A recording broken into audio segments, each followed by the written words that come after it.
Hello, everybody, and welcome to the Tesla Life number 220, the 15th of September, 2021. Welcome to the show, everyone. And joining us, as usual, we have Mr. Casey Green joining us from the D.C. area. How are you today, sir? Doing pretty well. All sorts of good news going on in the personal life. So very good. That's always good to hear. Always good to hear. Also joining us from the Sunshine Coast, we have Mr. Patrick Connor joining us from the sometimes smoky Oregon area. How are you today, sir? I am good. Yes, it's beautiful weather here today. Lots of kilowatts raining down on the solar panels. It's good to be here.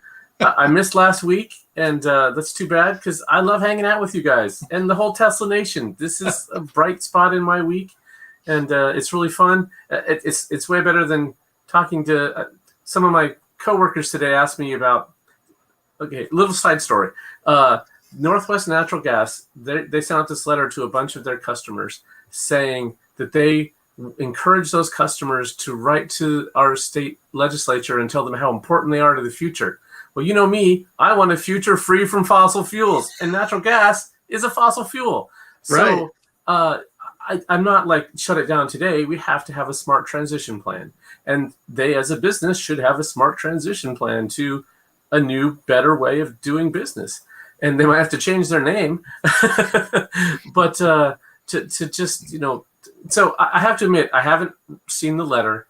I'm only hearing this secondhand from my coworkers who are asking me about it. And so I was like, yeah, we do have to get away from it. And they were like, oh, but we can't because of this and that. And I was like, no, we absolutely can. 100% renewable is absolutely possible if you have a plan in place that includes storage, because you have wind overnight, you have solar during the day, you have storage for all the intermittent, and there's all types of different storage. Battery is one option, and we have a lot of hydro here.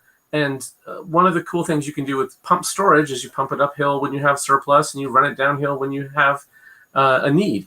And with the dams, you can do the same thing. Just within the dam, the water you're releasing, you can pump back up. It's not perpetual motion. Obviously, there's some loss. But when you have a surplus, you have to have some water running through for the fish and other things, and that's great. But you can also pump water up there when you have surplus. So, and we've already got all the infrastructure in place to harvest that as energy when you need it. So anyway, there's lots of options. And I'm so happy to, when I mention this stuff, some of them are like, oh, but these batteries have heavy metals. Like, oh God, you listen to the wrong sources. These batteries are non-toxic. They're fully recyclable. And yeah, so anyway, I'm happy to be here. That's all I'm saying. That's good.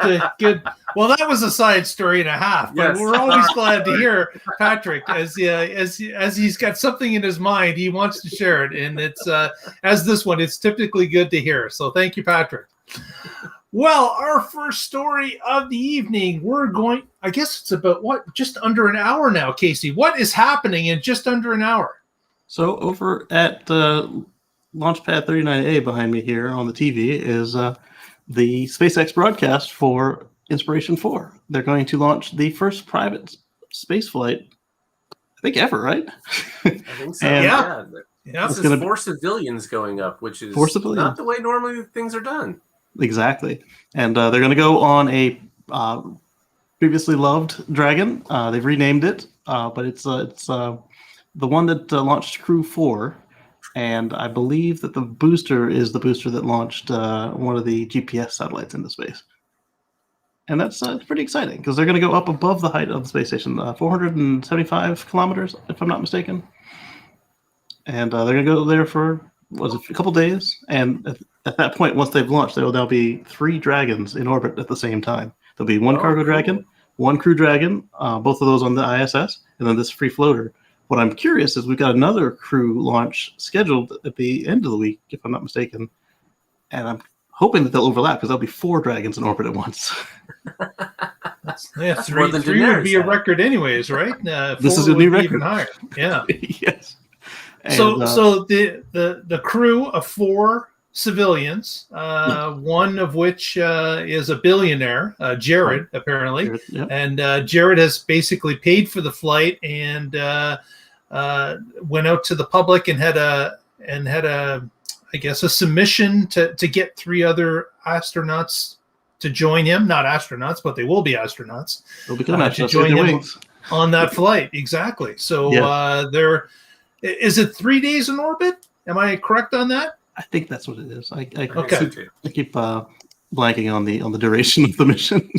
But they're circling the Earth regardless, over and over along the same route. I would imagine, just rotating around.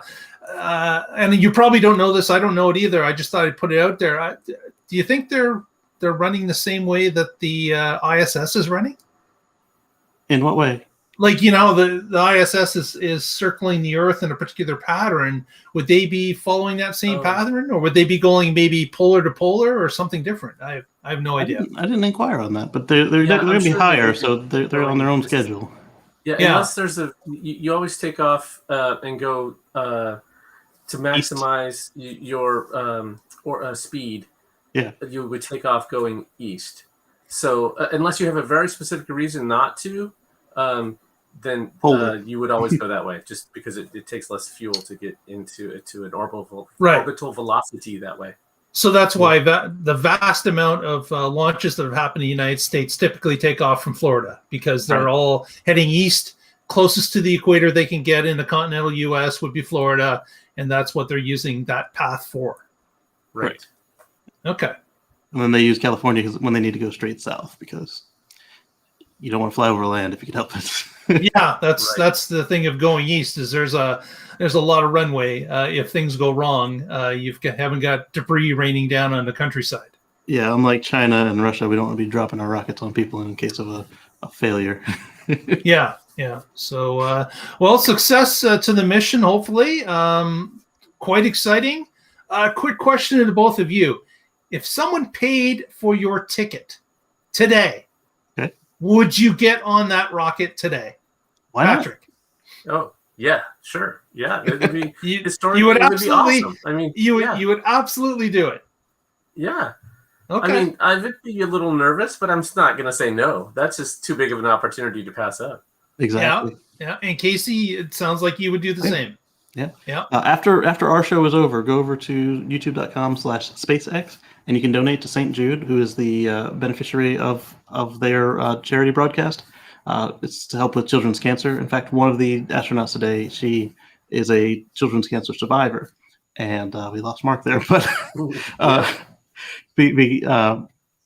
that just goes to show that that the work that they're doing is valuable and works. So yeah. So a St. Jude survivor is the one of the women that's on the flight, and she actually works for St. Jude's. If you're interested, also there's a Netflix that we talked about last week. Yes. That you can watch the series and learn about the individual people that are on the flight, and kind of get a view as to how St. Jude's came into it, and how they're actually using this as a charity raise function as well. So lots of detail in that Netflix series. I like Hakide's answer. He says yes for a few days, no for months on time of the ISS. Yes, that's a very good point. I could probably do a short stint on the ISS, as long as the Russians aren't launching any new modules while I'm there. I don't know. I really, I'd have to think about it hard. Like, yes, it would be a tremendous opportunity. It would be fun, but it'd be a little bit 6 months. Be kind of nerve-wracking too, because of that you have some training behind you, but there's not a lot. Yeah. It's all automated. This flight is completely automated. In fact, I heard that NASA has nothing to do with this flight whatsoever. Correct. Other than the launch site. The launch site, and they were the initial customer for this craft. Yeah. So, it's going to be exciting to watch the launch. Again, just after this broadcast ended, about 8:02 was the start of the launch window. And last we heard, launch information looked favorable for a launch tonight. So we will see. Cool. I'd feel better with a NASA captain at the helm, even though it's automated. But that's one thing that would help me feel a little better about it. Yeah. Well, the good thing is he's a pilot, so it's not like he's a pilot of an airplane. But this the controls are the same, except there's no stick. Yeah, and think about all the missions that they've flown up there without people, and so now you're just those are obviously don't have a person there steering the craft. It's all automated. Right. I understand that, but when you're the cargo, you start thinking differently. Yes. Uh-huh. Yeah. Meet cargo. Exactly. Well, let's move on to our next story, and Casey's got that one as well. Yeah, I also want to shout out JT24 and Hockey Day as first in the chat today. Ah, very good. So let's talk about lasers. Freaking lasers, you mean? Freaking laser beams. So Tesla has a patent that has come up again. I guess it was finally awarded. Last time we saw it, it was when it was being applied for. And it is a patent to remove debris from the windshield of the car with laser beams. And what I'm hoping is that they'll find a way to also use that to boil the water off of the windshield, and then you can get rid of wiper blades. Right? Yeah, that would be really cool. Yeah. I think this is one of those things where they have an idea, and there's certain cases where it might work. I mean, obviously enough that they can prove to the patent office it should be issued, but I wouldn't count on seeing it in next year's model vehicle. No.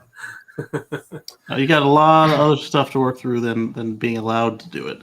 Somebody asked if that would be used as an offensive if it was hacked, and no, it won't. It will only be able to injure the driver and passenger if it's not got any safeguards against that, and if it isn't calibrated right and then it's hacked. But you wouldn't be able to use it against other drivers unless you're like aiming through another window at a mirror. No, and in fact, part of the patent, they said that there are regulators in there to make sure that it won't penetrate the windshield, so that it's only meant to hit the debris and then not to go into the cab of the vehicle. There we go. So it's just going to impact the surface slightly for whatever the debris is, whether that debris is actual debris or water. I always run into the situation. I wash the car and immediately a bird finds me, or a really, really stubborn bug guts immediately. And then at that point you're on the highway and it's like, you gotta sit here with this for an hour or three. Right. They can use this to clear the debris in front of the cameras that are behind the windshield. Right. Yeah. So that and then the side cameras, they could have the same sort of thing with their own. That way, you're not even pointing it toward the driver. You're just clearing the debris off of those lenses. That would be great. Right. And that'll be all that's necessary. For full self-driving, have to have those cameras available. So having it maybe just clear the lens or around the lens might be the first call to duty of such a system. Hit that rear view camera. That's the one that has the most problems of all. Yeah, but that rear view camera isn't used a great deal in full self-driving, right? It doesn't seem so, because the repeater cameras, they seem to do okay. You can see water in them sometimes. The pillar cameras, if it's bad enough, they'll complain about visibility. But just the nature of where both of those cameras are and how they're designed, they seem to be pretty decent at clearing themselves. But that one on the front, it does get bugs and birds on it. Yeah. Lots of rain here, birds. Oregon. They better have a good solution. Yes. Absolutely. Well, ready to battle with else. Fire phasers. Lasers and photon torpedoes come next. Right. So, Mark, someone in the chat said, if you're not willing to go up on this automated Dragon, would you ride in a full self-driving vehicle? I can turn off the full self-driving at any point in the Tesla vehicle. I can just turn it off. And you can bail from the one without a wheel. But it's a big difference between floating in space and driving down your street. There's just a little bit of a difference. Dude, 20 feet up, I wouldn't want to bail on that thing. Oh man, absolutely. Patrick's got our next story, and he's going to tell us a little bit about energy market. Yes. So this comes to us from Drive Tesla Canada, and the title is Tesla is building an energy trading and market operations team. So this is awesome. We know that they have battery storage. We know that they have solar panels. We know that they have AutoBidder. You put those together and you can do some really amazing stuff. And they are building a team to look at exactly that. And so this comes to, there was a tweet from Julian Lamy, however you say his name, PhD. He says, I'm excited to announce that I'm building a new team at Tesla focused on energy trading market operations. So this team will drive performance of Tesla's global fleet of battery and renewable projects, build expertise in wholesale energy markets, and support the development of AutoBidder. And it goes on. So yeah, this is really cool. When Tesla announced that they were going to sell energy to their semi-truck customers at 7 cents a kilowatt hour, that was a big flag that they are going to have to get into the energy wholesale market, because that's not retail pricing. And right. If you're buying energy at off-peak and when the market it has surplus, you can get it at 2 cents or sometimes even cheaper, because they're dumping it to ground in some cases. So if you can do smart things like this, buy it when it's super cheap, store it in your batteries, sell it to customers, semi-electricity, wholesale. There's just so much opportunity out here. And with battery storage, it's so much better than these peaker plants. Peaker plants take seconds to minutes to get up going. Batteries can respond in milliseconds. You can have a voltage sag, they can respond. You can have a frequency sag, and they respond. Or spikes and overages. It sucks them up too. Yes, exactly. Right into the batteries. Yes. And if you have a big load unexpectedly shut down, you might be dumping too much onto the grid, and Tesla can, and then the prices would automatically drop, and then they would grab that energy. So yeah, this gives you all kinds of opportunities. Once you have batteries, you can make it's like the difference from analog to digital, and that's what is happening here with energy. And Tesla is on the forefront of that. So building this team, I think, is really smart. And if you want to work for Tesla, this might be the time to go apply. If this is where your skills are, if you can do data analytics, wholesale energy markets, this is an opening for you. Yeah, what some people don't understand with the grid is that it's a living thing. The grid is always moving. It's always moving electricity around, and it's always doing the balancing act of what is being pulled out and what is being put in. And it has to keep that balanced in order for the grid to run. Otherwise, we run into things like brownouts and blackouts, or we run into where certain stations are overpowered and you can have equipment explode because there's too much. So exactly. They're being able to have some form of storage, whether it's hydro pumped or whether it's batteries or whether it's some of the exotic stuff that we've seen about cement blocks being lowered into mines or trains filled with rocks that slowly travel down an oval or a circular track. All those kind of things. I'm not sure that we have a silver bullet yet, but being able to explore all these opportunities and see which is most efficient and which one will win out, so we can start building a larger repertoire of this battery backup is going to be key. So having a system that's always tracking how much is being put in, how much is going out, what's the cost of electricity, what is the possibility for profit, who needs the electricity, who needs to store it, all that stuff is I'm sure this team is going to be micro focused on. Yeah, it's just taking the stuff we talked about, virtual power plants that Tesla's been getting into, taking it up to the next level. Yeah, like Patrick said, we went from analog with vacuum tubes to digital with the microprocessor. And I would love to see the expansion of the programs that Patrick is involved with, as one example, where those home batteries are starting to being used by a utility where they've got that virtual power plant across many customers, and the customer can benefit from it as well as the power company. That just makes complete sense to spread it out like that. So yeah, exciting stuff to see from the outside. Definitely. Mm-hmm. Yeah. So on with the next. Omar's getting the wave. Hello, Omar. He's waving to us. The next story I wanted to touch upon, Casey's got about a big store. Big. So Jay in Shanghai sent these photos out to the Twitterverse, and let's take a look at them. This is a Tesla delivery center with 101 retail delivery parking spaces.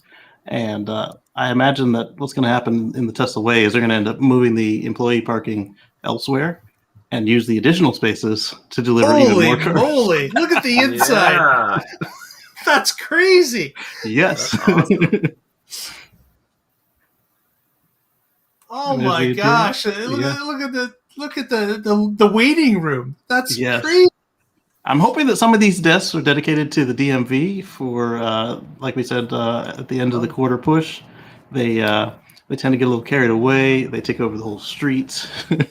like look outside. You've got all of the wall connectors just ready to go. That makes sense. You might even have the DMV put an office here. Yes, and then you've got massage chairs. And Oh man, what a building! 127,000 square feet plus. Yes. Yeah, and then we've got I photos want to from go their there party. for my next delivery, even though if I have to ship it home. It just looks awesome. I'm hoping this is a success, and then we get at least 2 or 3 of these in the States, because this, and North America, Canada too, because this is awesome. Mm-hmm. That is crazy large. Absolutely. Yeah, the room inside is just mind-boggling. And I was thinking 102 spaces, that's not, too much. And then I read it further, and it's inside the spaces. That's the parking lot. This is inside. And then they've still got the parking lot on top of that if they need to. Yeah. I mean, this is just incredible. That shot is crazy large. Just that is very impressive. Yeah. Why does China always get the good stuff out of the gate? Like, come on. It's a lot easier to do their paperwork. Oh, man. We're really going to have to catch up here in North America. Let me tell you. That is something special to see that. Mm-hmm. Absolutely. Well, on to the next story. And we wanted to touch upon...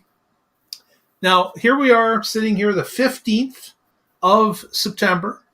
We've got about 2 weeks left in the existing Q3, and yet another email has come out from Elon to all the employees in Tesla, letting them know, get ready for a crazy end of quarter rush.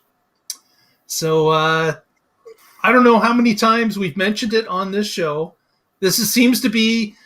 Tesla's, they're resigned to it. It's something they cannot shake. They keep saying they're going to shake this loose a little bit, but we've got a crazy amount of crunch time that's going to happen this quarter. Elon said it's going to be the craziest ever because, of course, just pointed out how many weeks are left in the quarter. That would be 2 weeks. 2 weeks. 2 weeks. So yeah, another Elon joke rolled in. So it's just remarkable that with this quarter we've got of course the chip shortage, we've got supplier issues, and we've got a lot of cars that have been ordered for a long time, ones that people are waiting to get their hands on. The last of the quarter is to, of course, affect the numbers overall as to what the sales and production were. And, of course, Tesla has been on a streak now for how many quarters? Is it 8 quarters or so that they've been profitable? since that. It's just lucky break. It's beginner's luck. Yeah, beginner's luck. Yeah. Seven or 8 quarters. They've been profitable in a row. So ever since they got the Model 3 down pat and the volume started to roll out, that's when the quarters started to be profitable, and they've been profitable from that point on. Now, some of the quarters have been razor thin profitable, but they have been profitable. So here we are, and Elon's not wanting to break this streak. He wants it to continue. So he is pushing employees and saying, listen, we're going to have to pull out all the stops. It's going to be extremely difficult because of the supplier and chip issues that we've had, that we've got to get every last car that we can out into the hands of customers so the transaction can be complete before the end of Q3. Now, they also say that it's supposed to start getting better Q4 and Q1 of next year. They believe they're going to be able to somehow produce in advance or have them being sold somewhat in advance. I'll tell you what it is, Mark. They're going to have 2 gigafactories open by then. That's it. Having the added ability to produce, 2 and 3 times the amount of a certain car or a certain number of cars is going to be the savior for Tesla. And we all know that Giga Texas is getting closer. Giga Berlin is getting closer. So having those added to the manufacturing side of Tesla is definitely going to help. So maybe that's what they're talking Q4, Q1, because we expect that at least 1, hopefully 2 of those factories will be open. Absolutely.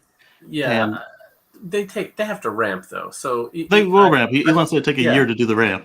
Exactly. Yes, I wouldn't count on them doing much of anything in Q4, other than a big grand opening, which is awesome. And they'll the right slowly order. Start to make a dent in the right order.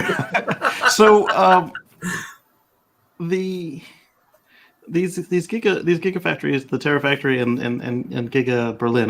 What I'm anticipating here is it now means that they have a lot less cars to export, so that this should help them with their peak problem, because Giga Shanghai will probably be the only one really doing exports at this point, where Fremont will be local, Texas will be local, New York doesn't have to ship worldwide anymore because they've got that in Shanghai as well, and Berlin will take care of Europe. So there'll be a lot less of that. Yeah, that certainly, that certainly eliminates the logistics of getting cars on boats and knowing that they're going to be on the high seas for 30 or 45 days. So making sure that those vehicles are released in the continents that they're actually being purchased in is going to be a huge win for the Tesla supply chain. Definitely. Do we think they'll put one in Australia? I don't know if there's volume enough for it. I don't think they will. They're just the volume is not big enough. Australia is only the size. It's a little bit larger than Canada, so I think that's going to be tougher for them. It's just if they put a Canadian factory in, then we'll know. Yeah, build one in Canada. We'll supply the Arctic for you. No problem. Yeah. Hey, you want this nickel? Give us a factory. That's what I was hoping, that someplace like Sudbury, Ontario, which is high nickel mining, would come up with some sort of deal, like what India is trying to strong arm Tesla in. I would love to see that, but so far, no real information on that. So we're starting a rumor ourselves. But let's roll on. And speaking of some stores, Patrick's got an update for us that we talked about a little while ago. Indeed. That is right. So 2 weeks ago on this very show, we said there was a rumor that somebody put on our Facebook page that Tesla was going to be opening a sales and service center in New Mexico. I'm like, but how? New Mexico doesn't allow that. And now we know. And the rumor was correct. So again, another Drive Tesla Canada story. Tesla works around state law to launch direct sales and service in New Mexico. So there are, 10 states that ban Tesla sales direct to consumer sales, and New Mexico is one of them, and they have not changed their law, but Tesla's found this workaround. So They are opening their sales and service center on tribal land for the Nambe Pueblo. And so they're opening it there. They are a sovereign nation there, so they have their own police, their own courts. They self-rule within that area, so they are exempt from the state laws. And of course, they still have to follow federal laws, but there's no federal law against direct sales. And so that is where Tesla is building their new sales and service center. And I think this is a smart move by them. They had a grand opening ceremony where the senator even came out and said this is a great thing. And of course, he's going to say that because he can't stop it. So, right. So we talked about how there's good paying long-term jobs right there in Nambe. So that's hopefully this is the thing that shatters the window, right? Where now they're like, okay, we couldn't stop them anyway. People are still buying them and getting them serviced. Why not allow them to open them wherever they need to be? Because if not, you're just missing out. You're forcing them to open them in other states and other places. And this is the future. That Tesla they have a significant market share. As more and more EVs are become what is sold, their market share of total EVs, total vehicles is going to grow with that adoption of EVs. So don't be dumb, governors. There's still 9 more of you that need to figure this out. Yeah. So I inquired into the ether if that would work for North Carolina and Texas, and North Carolina certainly, because they got the Cherokee there. And one of the professors, he explained to me, he said the way he phrased it, he said the genocide was strong in Texas. So there's only 3 reservations that they might be able to try, and they are at the very edges of the state. So, so basically, you're already in Oklahoma and New Mexico. Right. Yeah. So Texas is if I were let's say if I were a provider of women's health, I might also be looking at this workaround. This is a really good idea. Yeah. So that's interesting that they have gone around this. And we'll have to see if there's another, like as Casey said, North Carolina, Texas, and that would be 7 more states that are limiting their access. But and I understand that the facility that Tesla went into was a defunct casino. So cool. that was there. They were repurposing the building that was there. So that's a plus for them as well. And that will, of course, allow them to draw other businesses to a happening mall or space that Tesla's in. So it's a win-win for everybody, even the smaller businesses that feed off of people coming to a certain location. So it's a big plus for all of them involved, and we'll certainly watch and see if it's successful and if the model's been reproduced elsewhere. Absolutely. Right. Thank you for subscribing, Roger Harding. Cool. Very good. Next, we're going to touch upon full self-driving beta 10.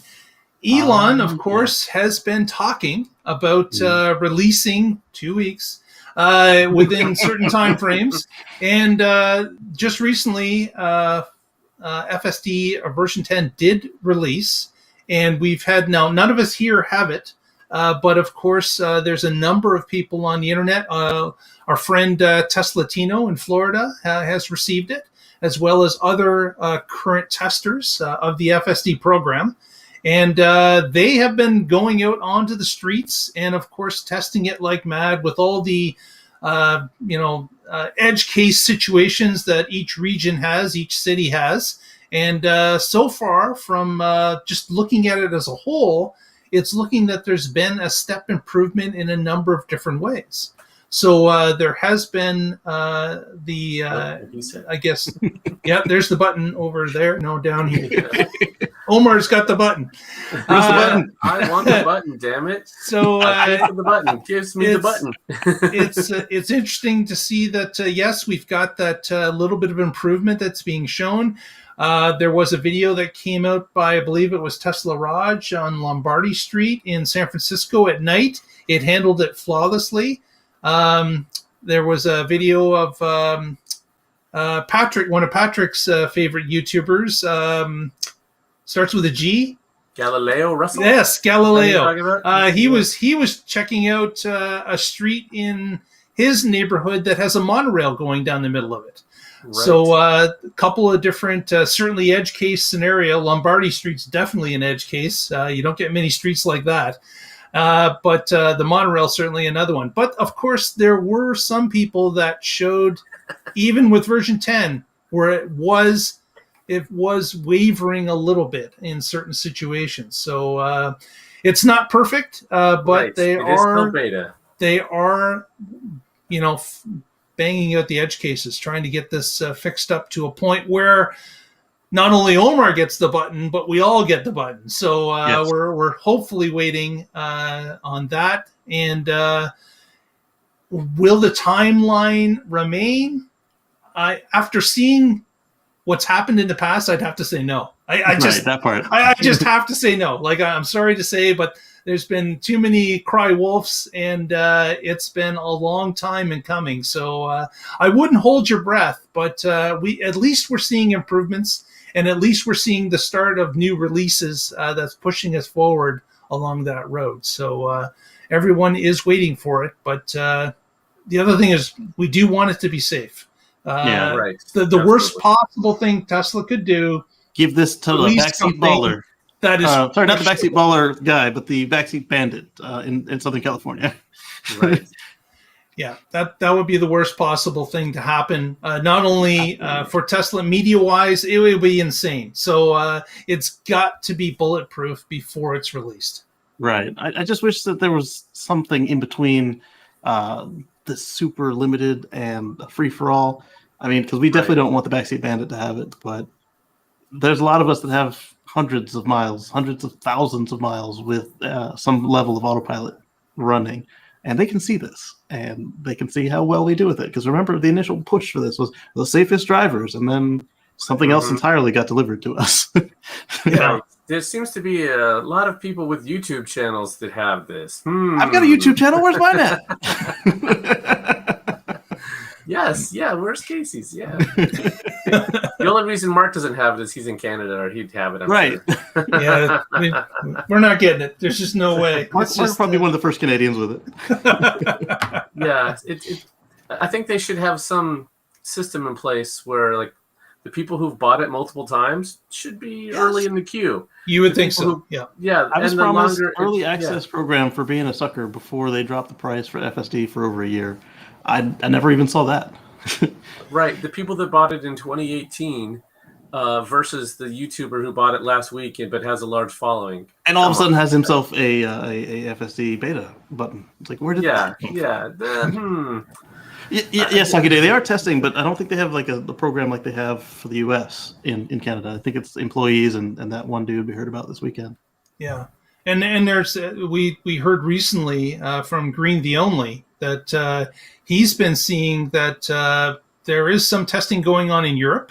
Yeah. And then the other thing that I found very interesting, which was about people basically side loading a copied version of FSD, an older version, and loading it up. So people like they showed a guy in Moscow using it on the streets of Moscow. So there's a Reddit community talking about this, and people are like, it's the Wild West. How to get it? You got to know somebody, and they side load it onto the system and use it. So all sorts of crazy stuff is going on with FSD, and some people are jumping through crazy hoops. I would never recommend doing that, but it is interesting to see that there are people that are, for whatever reason, have to get their hands on it that quickly. I'd love to hear how the insurance company responds to any incident in that car. It's like, you did what? And they did what? Yeah, well, I have a feeling they would delete it or do something. You see, it's just a regular crash. I slipped up, officer. I don't know what happened to me. I was not paying enough attention. Exactly. What's our update on Inspiration 4, Casey? They have removed the crew or pulled back the crew access arm, and they have finished filling and almost finished filling, I should say, because that's usually nearly instantaneous. So about 30 minutes ago, or Very good. 20 minutes ago. Launching any minute. Yeah. Let me pull up a video here in case it's on before we finish. All right. Next story I wanted to touch upon was Elon submitting a Twitter alert about a new record that happened at the Nurburgring Ring for the fastest production car ever to drive at stock. The Model S Plaid was able to beat the current record, and he tweeted, of course, the actual slip that the car got after completing its run. And I can share that just so you guys can see that. Yeah. Here we go. Share the screen. And boom. Boom.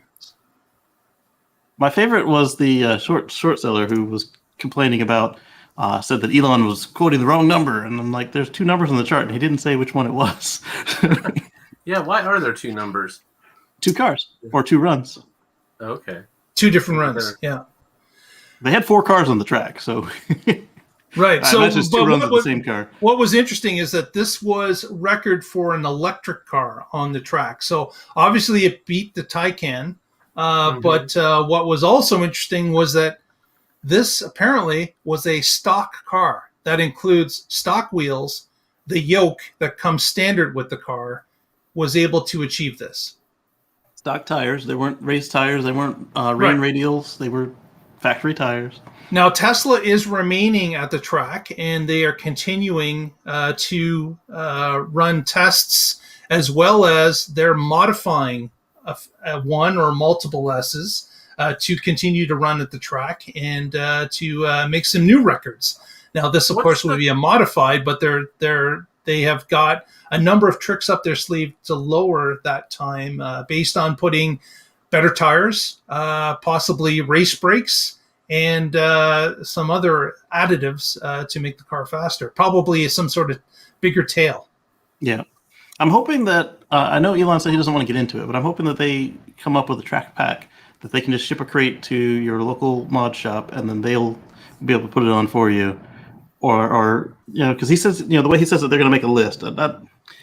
If I could just, go to the app, now the app has accessories for sale, and order this, and they drop it off at my house, and then I could then take it to the mod shop. That would be phenomenal.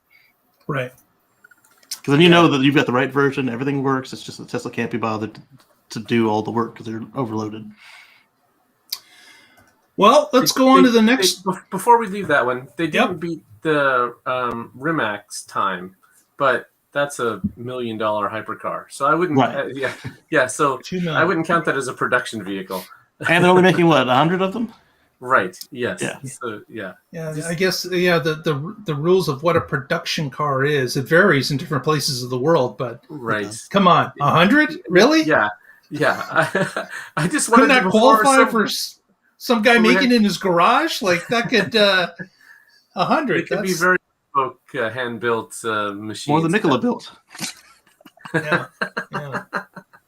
They go uphill too. Right. Well, this is an error in planning for the show, but the next story is about tax credits coming to the United States. So you've got a Canadian talking about tax credits that are coming to the United States.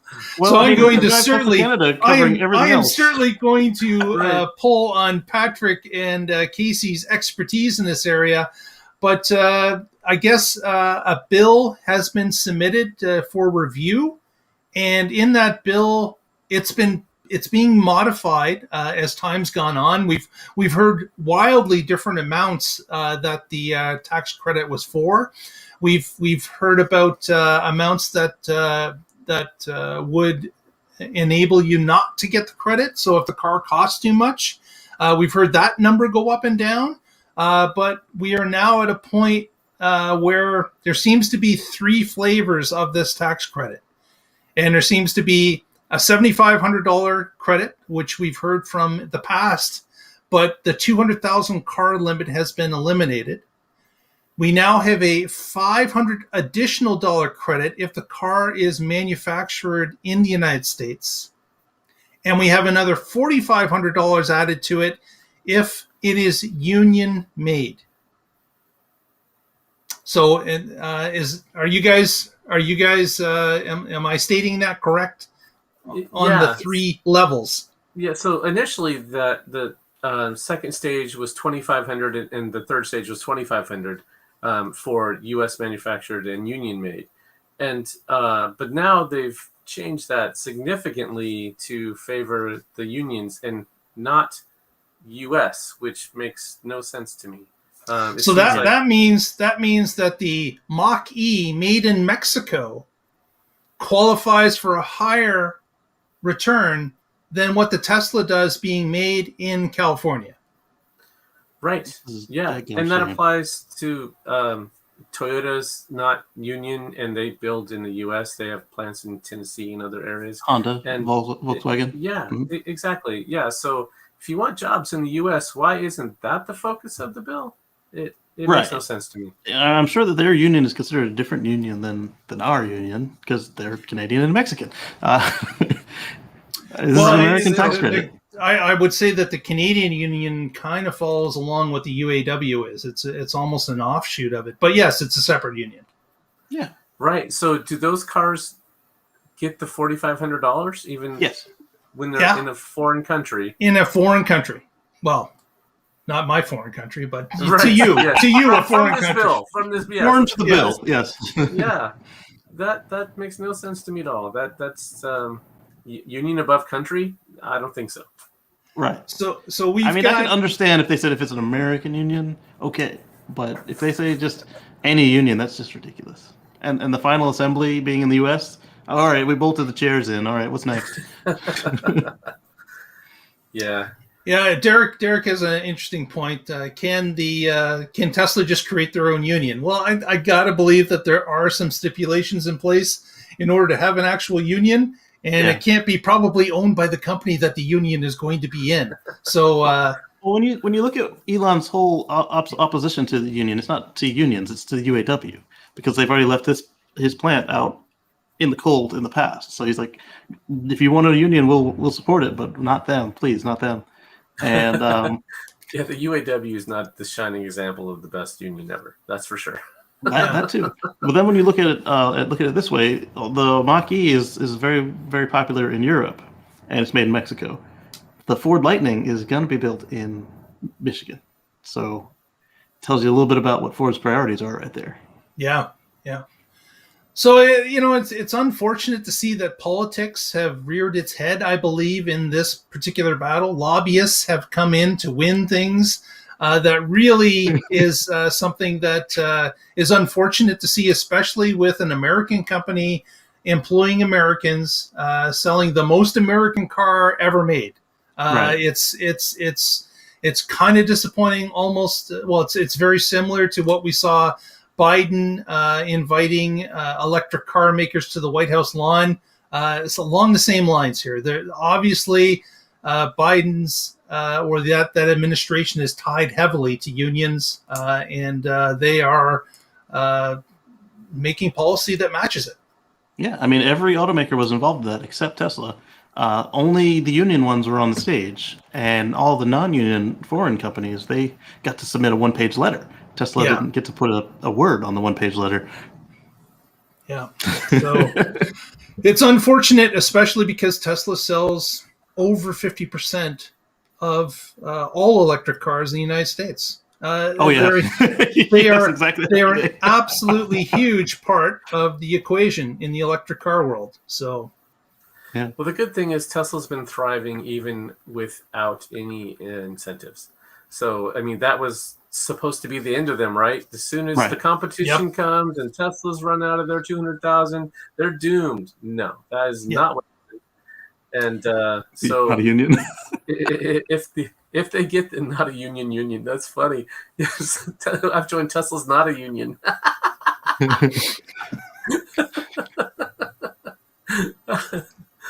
just like the flamethrower. Right. Well, I've got not a fire extinguisher right there. Yeah, there you go. That's right. Not a fire extinguisher. Next, Patrick's got a story, and we're switching it up. He's going to talk a little bit about Giga Texas. That's right. Yes. So a story that's not from Tesla Canada. I don't know how to present this. Well, I mean, Tesla Canada, they have sources all over. They've got all of the news. And they're quick on the draw. They've got the stories out pretty quick. Yeah. Yes. So this is from Tasmanian, and it's titled Tesla Giga Texas welcomes employees as production nears. So as you all know, there are drones flying around anything Tesla does all the time.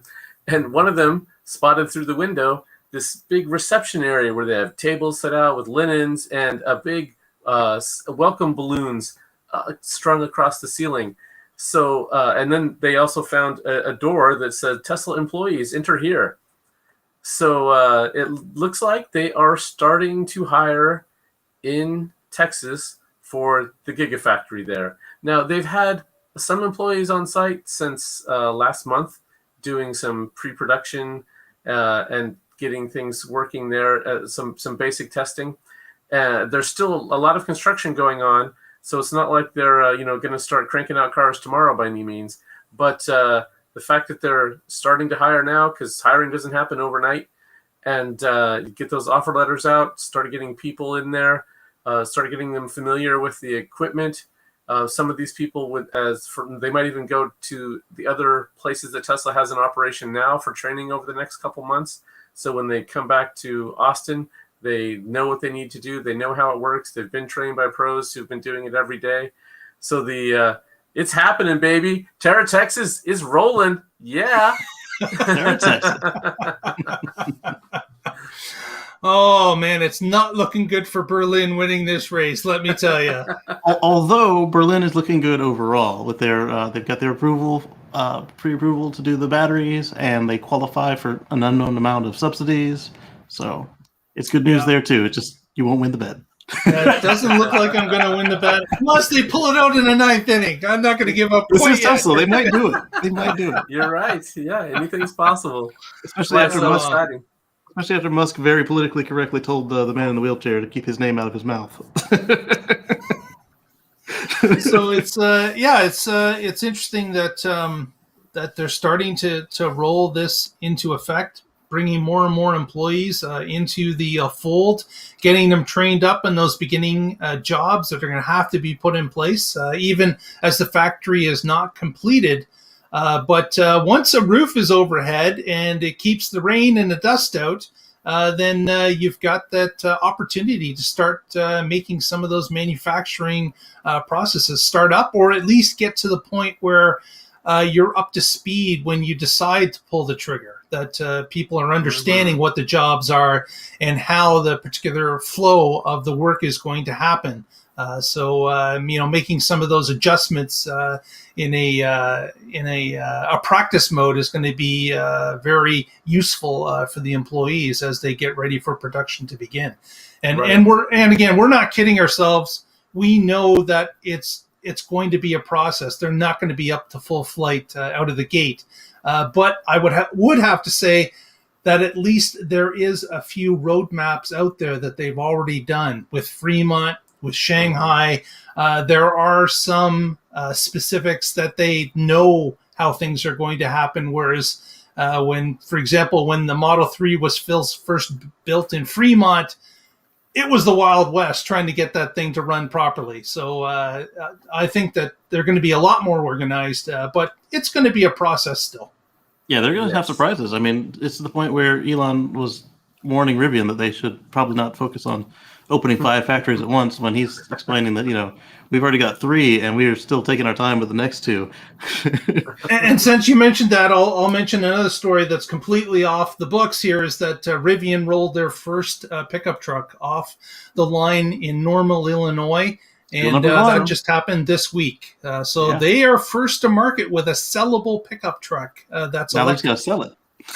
Deliver It's sold. It's already pre-sold. Yeah. They've got a lot of people that are chomping at the bit to pick up their trucks that they've ordered some time ago. I wonder if they'll do a party. I hope they do. They should. Like, it's worth a celebration. Yeah, It is no small feat to start an automotive company, and in any climate, let alone the climate we're in today. So, yeah, they deserve high praise. Oh, next, we want to talk a little bit about Elon's comment about batteries. Someone was talking about the different types of batteries that Tesla uses and the industry uses. And the point came up about pouch batteries. Mm-hmm. And Elon had indicated that Tesla will never use pouch batteries. And the reason is that pouch batteries are harder to cool than regular batteries. So you've got the Tesla cylindrical batteries, where you have the ability to either run a cooling tube in between the rows, or maybe place them at the bottom and the tops of the batteries, or some combination of. But when it comes to a pouch battery, and of course, I don't have anything that would look like a pouch, but maybe this sheet of paper could kind of signify that it's a pouch. Having some sort of a battery chemistry inside a sleeve, you would have a difficult time if you pack these together. There's difficult time to get the cooling in between. So you have a number of pouches together in some sort of a case, or some sort of a mechanism to hold them. And then you've got the issue that you don't have enough cooling running to that. And of course, the problem with that is what they call thermal runaway, right? Where if you have a reaction with the chemicals, unlike some others, the pouch battery is a lot more gel and battery pack material, all very close to each other, not protected from other pieces with casing. It's just a large pack of this material that could, if part of it catches on fire, it's a lot easier to combust what's beside it, because there's no block from it. When you've got a bunch of cylinders, there is the possibility that the cylinder can contain the chemical reaction and not allow it to jump to the next cell beside it, because they're both protected by some sort of an aluminum sleeve or something that's keeping them together. But in a larger pack situation, it just allows it to run hotter and faster than a typical, what Tesla uses allows it to have some sort of a break in the action. With a pouch, there's less break in the action, and it can cause a fire. If the fire starts, it's a lot tougher to slow down and to stop. And it's a little easier to catch them on fire, because when you're charging and discharging them, they're growing and shrinking.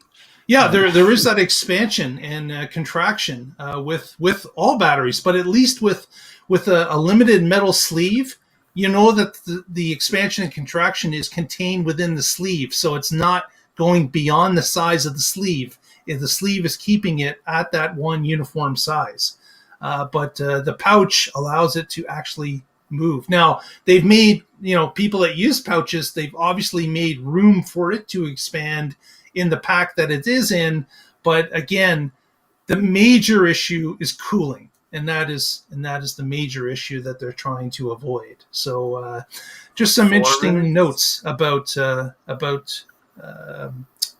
batteries and the different size factors that are used. I guess format factors, more accurate. Yeah, Right. and you guys talked about thermal runaway and fires, but even just in the normal use case, if you get hotspots, that causes degradation. Degradation means range loss. And so being able to thermally manage your pack is vitally important. And smaller cells allows more access to cooling loops without being so far from where it could get hot. Right. Absolutely. So that is not a battery pack on your screen. That, of course, is the Inception, or the Inspiration 4. Inspiration 4 that is about to launch. 3.5 minutes to go, roughly. And there's the astronauts, or the soon-to-be astronauts inside. I noticed that astronauts sitting in a Crew Dragon, they all seem to want to do something with their hands. They seem to be clutching the air or moving their fingers out. A couple of them were playing like air drums and air guitars earlier. What did they take for their 0G indicator? I don't know about your 0G Meaning a little indicator, stuffed animal that floats around. but Haley took a picture of herself at 10 with the shaved hair, and the others all took stuff that was a lot harder. I don't know. I'd want it running around as a 0G indicator, like a ring. Oh yeah, it has to be a nice little plush. So did she shave her head and donate her hair or something? No. When she was 10, she was a cancer patient, so she just fell out. Yeah, and so today she's got a full head of hair, and she's gonna pose her picture and explain to the patients that you can get through this, and if I did it, you should try to. And it's pretty cool. We're gonna capture history here on this stream today. Yeah. Her interview, and if you haven't watched the Inspiration 4 series, it's great. Was really touching. One of the things that I found strange was people asked her about her cancer survivor and she said that she's glad she got cancer. And I'm like, what? Why would anybody be glad of that? She said it's because it gave her life purpose. So she went through that, and now that's what she's dedicated her life to, is helping other children get through it. And that was just like, wow, that really gets you there. Yeah, like, hey, if it's gonna be somebody, it might as well be me, right? I admire that spirit. Yeah. So just under a minute 30, and we've got looks like conditions are good. Obviously launching from Florida. Yeah. Man, that would be impressive to see this at night. See a night launch. I did see Crew Dragon launch at night. It was demo before the Crew demo, and it was awesome actually, because it lighted up the whole area, like with the the rocket exhaust. And Casey, how close does the public get to the launch site in Florida? I was at the Apollo Center, so it was I guess a couple miles. Okay. Yeah. So so that lit up the ground to the point where it kind of looked like daylight, except that, the source of the sun was a lot lower to the earth. A little bit more orange than white, but yeah. Yeah. Not much. When you're watching it in person, it is white. It's not orange. I don't know why it looks orange on camera, but it does. Let's unmute them now and crank up their volume. Here we go. So here we are, 20 seconds left. And it looks like we're going to see a launch here. T-minus 15 seconds. So exciting. It is.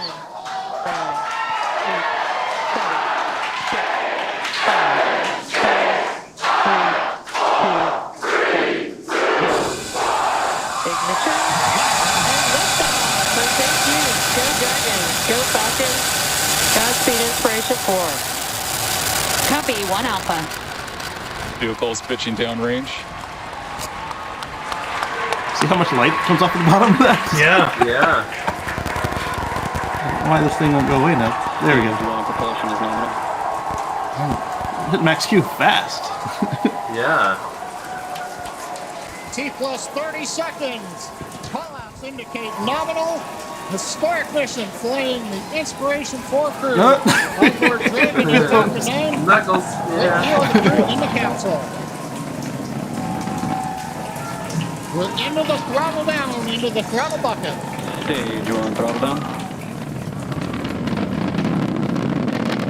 Throttling down in preparation for the period of maximum dynamic pressure. The announcer always warns you on your first launch not to be focused with the cameras. He said there'll be plenty of them. And then so the flight. 9 is supersonic. Watch the live one, right? Right. And so for my second one, I brought a 360 camera. I was like, well, he says I can't aim the first one, I might as well be careful with the second one. And I got it on 360 camera instead. Stage 1, throttle up. We're through the period of maximum dynamic pressure. Oh, we'll Throttle back up, and 1 Bravo, the call out from space. That's one of the abort sequences. That is a nominal call. Everything continues to be good. Awesome. Nominal is phenomenal. Nominal is phenomenal. I like that. Looks like a smooth ride for the crew. They're so excited. Look there. You don't see that so often with the exactly. Seasoned astronauts a little bit more reserved, quiet and reserved. Yeah. They are right at the red line. Oh my goodness. Okay, we heard the call out. MVAC-D is chilling. We're beginning to get the turbo pump ready on the second stage engine for ignition. We're passing through 3 G's acceleration. 3 Gs. Everything continues to look nominal. They said that Haley took 8 Gs. Wow, 8 Gs. 8 Gs. They call her the G Queen. Or the G Monster. Hurling engines are throttling down for G limiting. 4 Gs, we're holding it there for the crew. 4 Gs. That would be fun. Major event coming up will be Scary and main fun. engine cutoff, followed by That's stage a ludicrous separation. acceleration. Looking at the It second is. stage engine nozzle. Well, when you think about it, ludicrous is 1.1 Gs. Gs. There's Miko. And Miko. Stage separation. All right. There we go. Fire up that bell. And ignition. Reverse the camera, will you? There we heard the call, and you can see on your screen there on the right-hand side that the second stage has ignited. That's the MVAC engine. I'm sure the crew felt So are they doing a the G's there as it LZ, ignited. or are they doing a Officially, the drone ship on this one? Inspiration 4 crew are now on their way to Good space. question. Yeah, we'll find It's gonna out. do both for Booster crew. there on the left-hand side of your screen is making its way back down to Earth. The grid fins have popped out to assist Well, with I the think we'll steering. let everybody Making go the landing and attempt keep on up with our the live drone ship. Just read stream. the instructions, And we thank you which is for parked watching out this at week holding on the position Tesla in the Life, Atlantic and of Ocean. course the new series, the Rocket Launch Life.